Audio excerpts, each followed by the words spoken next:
Assalamualaikum warahmatullahi wabarakatuh. Waalaikumsalam. Selamat datang kembali di program podcast Warga Nahdien.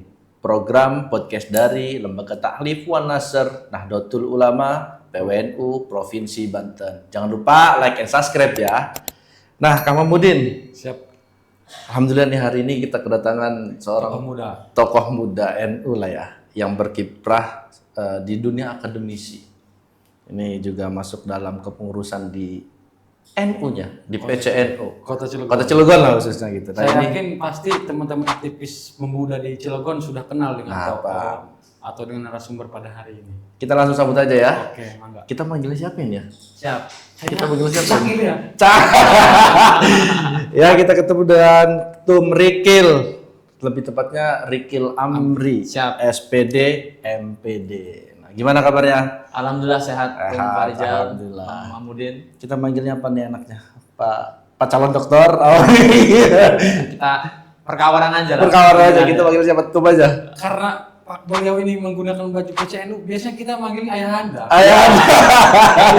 Terlalu berat gitu. Terlalu berat. Begitu kalau kita anak-anak muda di NU ya, ketika tokoh-tokoh muda atau orang tua udah berada di PCNU gitu kan, atau udah jadi pengurus di NU, manggilnya ayahanda gitu. Ayahanda. Kita manggil Kang saja lah ya. Kang saja. Kan kita orang Banten juga kan. Biasanya kan ada Kang Nong kan gitu kan. Lebih familiar. Lebih familiar, apalagi orang Cilegon kan. Biasanya Kang kan ya. Iya, Kang itu sapaan bagi anak-anak muda.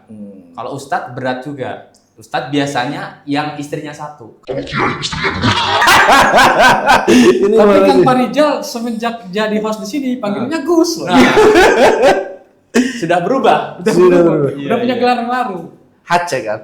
Honoris causa. Nah, Iya, gimana kabarnya nih? Kang Alhamdulillah Rikil? sehat.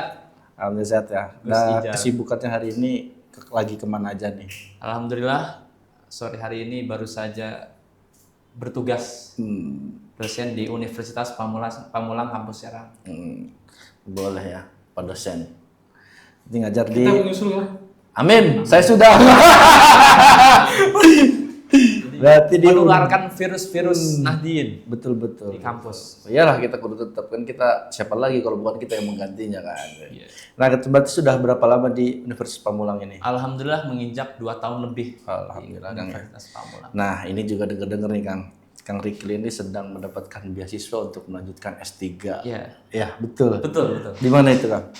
Di Universitas Nahdlatul Ulama Surakarta. Alhamdulillah, kampus Nahdlatul Ulama kan? Paten berarti. Paten. Nah, ini gimana ceritanya tuh biar bisa masuk ke situ gitu? Oke, jadi awal mula tahun lalu kita seleksi secara administrasi. Sebetulnya awal mula saya tuh ikut seleksi di BIB Kemenang BIB kemana? 2025. Administrasi sampai tes CAT kita ikut, dan kebetulan rezeki belum milik di BIB Kemenang. Jadi kita nggak lolos di interview karena memang pertarungannya cukup Sengit banyak lah ya, sekali, sengit lah ya. Sengit. Kita kemarin memilih 3 kampus, salah satunya UIN Jakarta, UIN Bandung, dan UIN Jogja. Dan bukan rezekinya, belum miliknya, tapi saya tidak patah arang. Sebagai kader NU, Wih. saya harus tetap bersemangat. Akhirnya dengan semangat pengen lanjut S3, masih ada giroh untuk melanjutkan S3 itu, adalah tiba-tiba di Instagram LPTNU Pusat LPTNU Pusat. ada informasi bahwa kampus-kampus NU yang memang ada S3-nya, termasuk salah satu yang linear dengan saya, yaitu Universitas Nahdlatul Ulama Surakarta. Karena saya S1 PAI, S2 PAI, dan S3 PAI rencana seperti itu.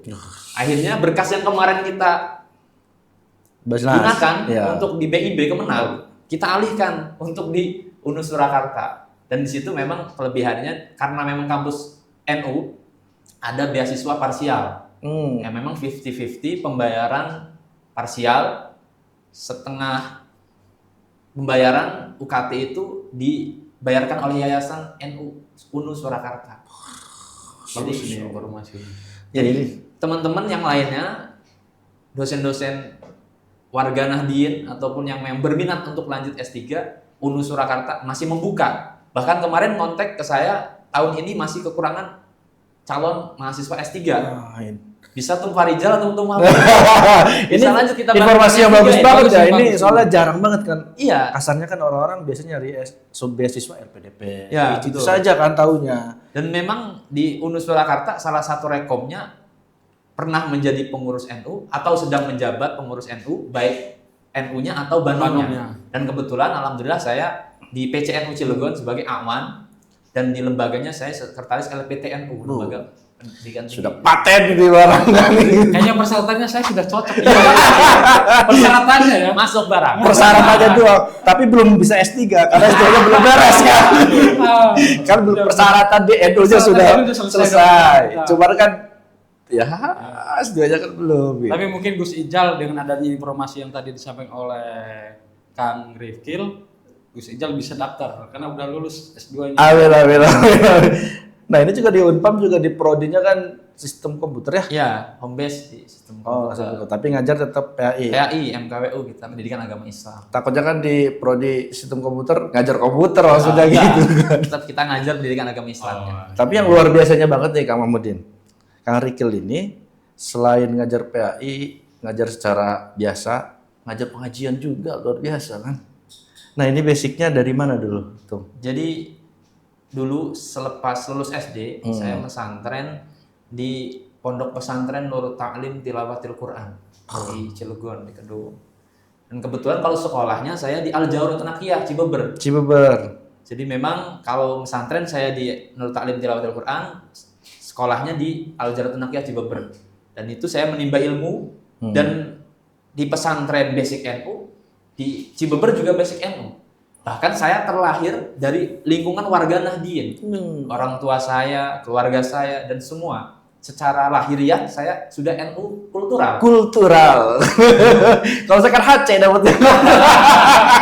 Sekarang udah lengkap, udah kafah ke N2-nya, udah kultural, udah struktural. Nah, jadi memang sejak saya kecil sudah lahir di lingkungan NU dan pesantren juga alhamdulillah di lingkungan NU, sekolah di lingkungan NU. Saya di Cibeber selama 6 tahun juga sampai lanjut kuliah. Saya di Al-Haria, lulus S1, S2 dan juga menikah dan mendapatkan guru ataupun mertua guru dari Cibebernya saya. Nah ini menarik Kang Mahmudin. Jadi sebetulnya Kang Rikil ini kan punya mertua. Mertuanya juga kebetulan guru saya. Jadi tiba-tiba saya ke rumah guru saya, sowan kan biasa silaturahmi. Ternyata ada Kang Rikil di situ. Kan saya kaget. Ini sebagai apa kan saya kaget. Takutnya mau ngolah kan. Jadi Orang dalam. judulnya guruku mertuaku. Jadi kalau ini dijadikan sinetron drakor. Jadi Adracin. selain kita belajar di sekolah, kita belajar di rumah. Alhamdulillah kebarokahan guru dan mertua sampai sekarang bisa seperti ini, wasilahnya para guru dan kiai. Ini sudah jelas berkahnya. Selain dapat ilmunya, dapat anak yang suka. Sudah jelas berkahnya ini. Nah emang itu sih artinya kan banyak kan Kang Rikil ya. Kalau Kang Rikil ini kan masih muda, semangat untuk masih mencari ilmu dan memang mencari ilmu kan tidak ada matinya ya, sampai di nilai yang lahat juga kita diwajibkan untuk mencarinya. Nah ini masalah-masalah terbesar ini juga masih menjadi masalah bagi generasi muda saat ini nih. Apakah memang mereka ini terbawa arus zaman karena memang kurangnya ilmu, kurangnya adab, ataupun kurang arah hidup. Nah biasanya ini hanya terbawa dengan situasi aja. Menurut Kang Rikil gimana? Sebagai akademisi muda Nahdlatul Ulama, melihat problem yang begitu besar kalangan anak muda ini, satu sisi ilmu, adab, dan juga kurang arah hidup. Yang memang mayoritas kalaupun berilmu dan beradab belum tentu punya arah hidup. Kenapa? Karena mayoritas anak-anak muda zaman sekarang selain memang mempunyai ilmu, adab kadang kurang daripada ilmunya. Begitupun arah hidup ke depan. Kadang mahasiswa saya aja menentukan arah hidup, bahkan menentukan jurusan itu masih pikir-pikir. Mungkin tanya lewat ChatGPT kayaknya. Nanyain jurusan juga harus tanya ke ChatGPT. Iya, jadi mahasiswa yang kebanyakan kebetulan karena saya di kemahasiswaan, banyak mahasiswa yang mengeluhkan ketika semester 1 itu mau mengundurkan diri, pindah prodi, merasa salah jurusan. Berarti kan belum ada kepercayaan dari awal mulai kuliah. Betul. Harusnya ketika kita menginjakkan kaki dalam dunia perkuliahan, sudah step by step sudah tertata bahwa kita ini langkah yang benar. Ternyata merasa banyak yang kurang arah. Hidupnya seolah-olah salah jalan. Padahal baru dijalani 1 semester. Masih banyak padahal. Masih banyak yang harus dilalui. Dan kita kasih arahan sebagai dosen kemahasiswaan, saya sampaikan bahwa hidup itu penuh dengan rintangan. Apalagi proses sebagai mahasiswa itu panjang.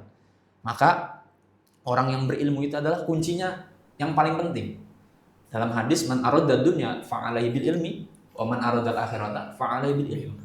Wa man aradahuma fa'alaihi bil ilmi. Yang pengen dunia kuncinya ilmu. Yang pengen akhirat kuncinya juga ilmu.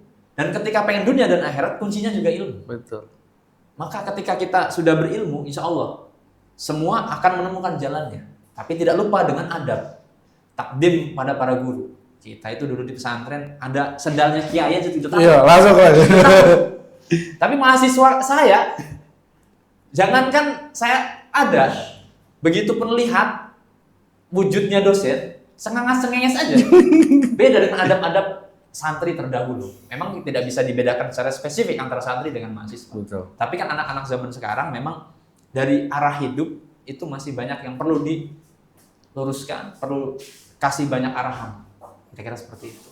Berarti mereka tuh harus diajarin ta'lim mungkin. Nah, jelas. Adabnya kan begitu. Itu penting ya. Kalaupun ilmu tinggi juga tuh ya, kalau adabnya kurang kan Betul. nggak make sense lah intinya gitu. Artinya iya masih banyak banget lah generasi muda kita ini yang tidak semangat.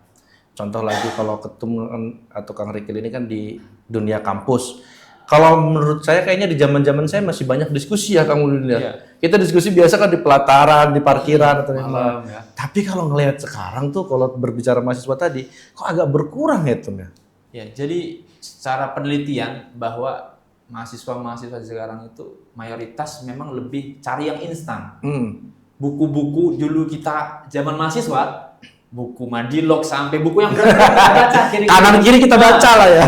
Sekarang maaf, yang kiri yang kanan nggak ada. Enggak ada. Bahkan mau UTS mau ujian aja kisi-kisi nggak dibaca.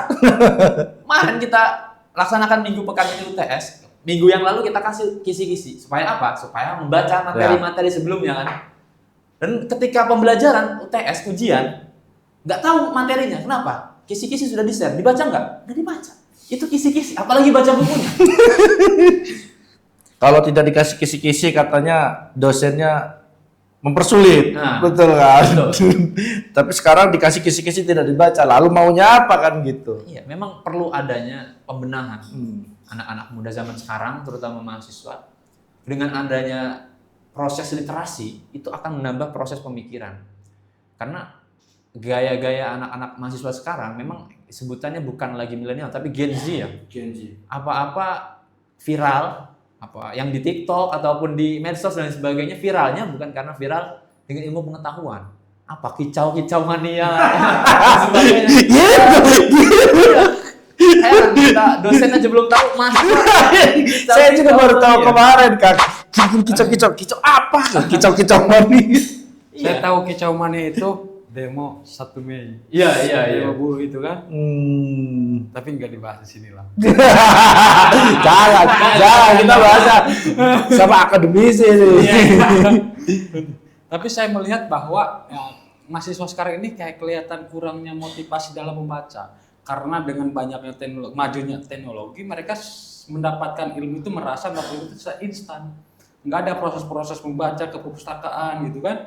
Jadi semuanya mau UTS pun santai-santai aja. Atau masih ada AI misalnya, ada ChatGPT tinggal tanya begitu kan. Dan memang inilah jadi ketergantungan kepada media sosial sebetulnya ya pemuda betul. sekarang tuh.